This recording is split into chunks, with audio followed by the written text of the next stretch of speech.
ini Mikdad ini terkenal seorang pemanah luar biasa.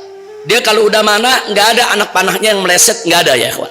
Setiap perang kalau dia bawa anak panah 100 ya 100 musuh kena. Kalau dia bawa 50 yang 50 orang kena ya kawan. Jadi memang ini pemanah ulung. Dan tombaknya juga begitu. Dia kalau sudah menggunakan tombak, musuh dalam jarak yaitu tertentu nggak pernah meleset tombakannya ya kawan. Ahibail kiram, pembacaan Hadrah Basaudan ini adalah salah satu majelis yang banyak dilaksanakan oleh para habaib dan masyaikh di berbagai negeri, bukan hanya di Indonesia. Dari di Hadramutnya, di Malaysianya, di Brunei sampai di negeri kita.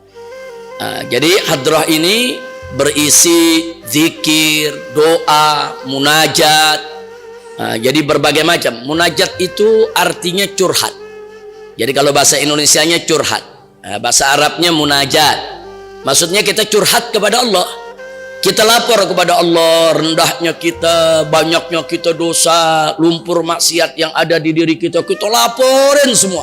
Segala kelemahan kita dan kita sampaikan segala harapan kita. Itu namanya munajat.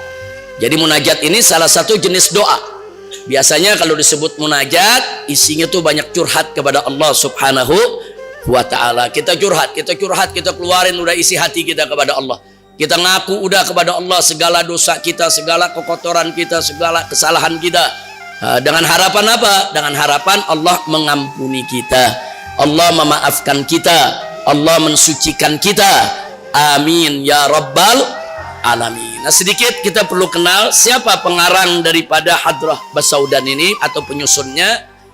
Beliau adalah Syekh Abdullah bin Ahmad bin Abdullah bin Muhammad bin Abdurrahman Basaudan. Beliau wafat tahun 1178 Hijriah, artinya hampir 300 tahun yang lalu.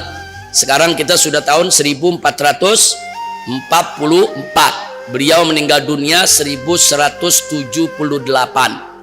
Nah, para ahli tarikh menceritakan bahwa nasab beliau ini bersambung ke salah satu sahabat Nabi yang mulia dari kalangan Ansor, yaitu Sayyiduna Al-Miqdad Ibnul Aswad radhiyallahu ta'ala anhu.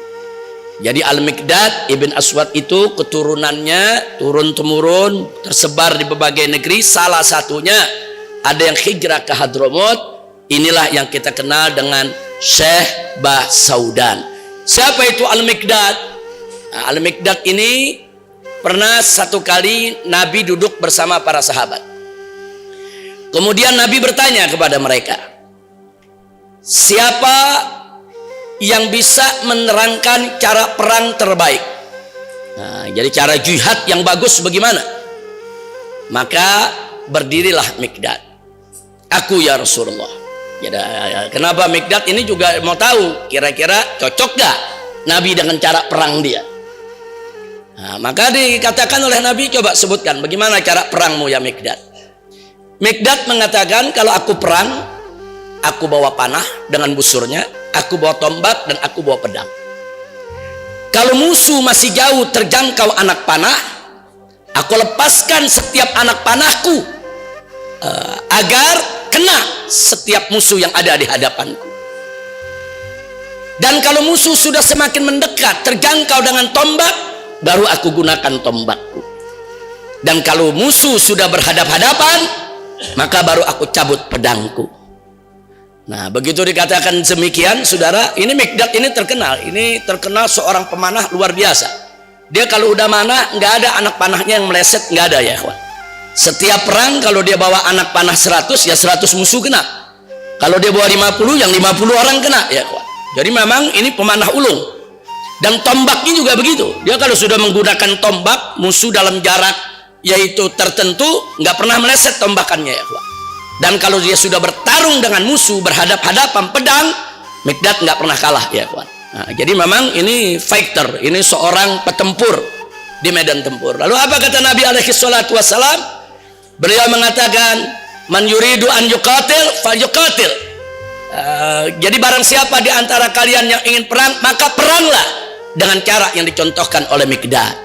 Artinya cara perang Miqdad tadi dipuji oleh Nabi, diapresiasi oleh Nabi, bahkan para sahabat diminta untuk mencontohnya. Alhamdulillah. Ini sedikit saja kita cerita. Nah, turunan beliau inilah yang menyusun daripada Hadrah Basauda. Nah, Mikdad ini yang kedua terkenal sangat muhibbin lil Ahlul Bait. Nah, jadi beliau tuh selama hidupnya luar biasa setianya kepada keluarga Nabi, setia kepada Sayyidina Ali bin Abi Thalib, setia kepada seluruh keluarga Nabi alaihi salatu wassalam. Jadi beliau sangat terkenal sebagai pecinta keluarga Nabi, beliau sebagai pembela keluarga Nabi, pendukung keluarga Nabi sampai akhir hayatnya. Nah, jadi kita nggak kaget kalau keturunannya, nah ini Syekh Basaudan juga terkenal. Ini sangat muhibbin lil Ahlul Bait. Makanya tadi waktu kita baca ini, kita baca dari hadroh ke hadroh disebutin tuh. Njitnya Al-Muhdar, njitnya Al-Idrus, njitnya Al-Attas. Jadi habaib yang tokoh-tokoh terkenal, yang wali, aulia, ulama, solehin, beliau sebutkan di dalam munajatnya ini, beliau sebutkan di dalam hadrohnya ini untuk bertawassul kepada mereka. Jadi kalau pertanyaannya kenapa sih beliau bertawassul dengan Ahlul Bait? Karena memang beliau pecinta Ahlul Bait Nabi. Nah, jadi nggak usah kaget kalau akhirnya hadrohnya jadi masyhur. Jadi hadroh beliau ini masyhur kemana-mana, bahkan diterima oleh para ulama habaib di berbagai belahan dunia. Alhamdulillah. Nah, itu sedikit sekelumit supaya kita tahu apa dan siapa yang menyusun daripada Hadrah Basaudan yang dibaca di majelis ini. Mudah-mudahan kita semua kecipretan juga, kecipret keberanian daripada datuknya Basaudan, kecipretan cintanya datuknya Basaudan kepada keluarga Nabi, dan kecipretan juga segala keberkahannya. Amin ya rabbal